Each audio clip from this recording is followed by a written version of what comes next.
The day that Hank Everett broke Mackenzie Felton's heart was full of blue, the way that all of winter is full of blue, that vast blanket of snow enveloping a city, the way a downy comforter swallows mingling bodies.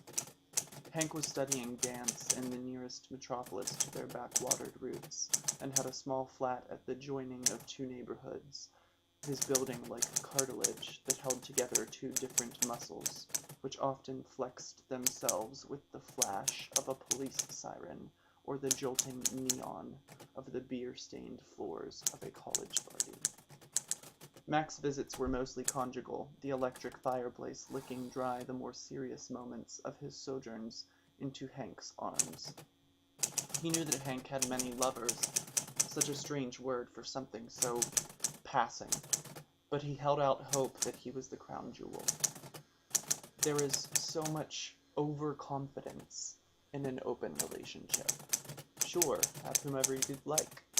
You'll never find anything as good as this. It was rare that the couple ever ventured outside of the apartment on Mac's weekend visits, but when they did, that blue winter, it was sure to welcome the dissolution. Sled riding in the public parks ending in public make-out snowball fights. Drunken dancing, the snow prancing on the fogged windows, their faces chapped from the cold and from the dark liquors that fueled their desires. Grilled cheese and tomato soup next to the electric fireplace, sitting on white lamb's wool rugs that Hank circled his fingers through, like he did the heads of hair of his many lovers.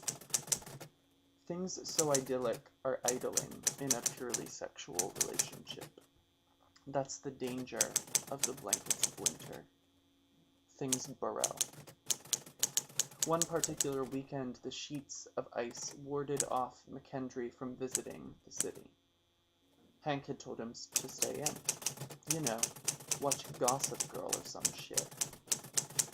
Mac watched as Hank's profile icon on his buddy-finding social app drifted closer to other younger singles, like whispering snowbanks.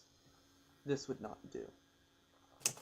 The snow pummeled the windshield of his Jetta like the flash of quickly changing channels, and he went to the dive he was sure to find Hank cleaving to, and sure enough, there he was, his arms on the hips of a mousy little thing, their waists in sync with one another, while the deep bass and the deep snow buried them, snowed in.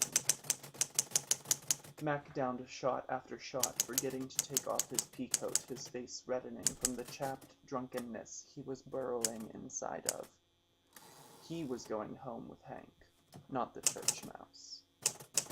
Cut in like the slushy spray of sleet that comes off of a Port Authority bus, and bewildered, Hank asked that they leave right away. The drive home was filled silent with the broken screams of breaking up. Mac laid his body on Hank, trying to make him love him, but he knew there was nothing left. They weren't even dormant. There would be no spring. Fade to blue.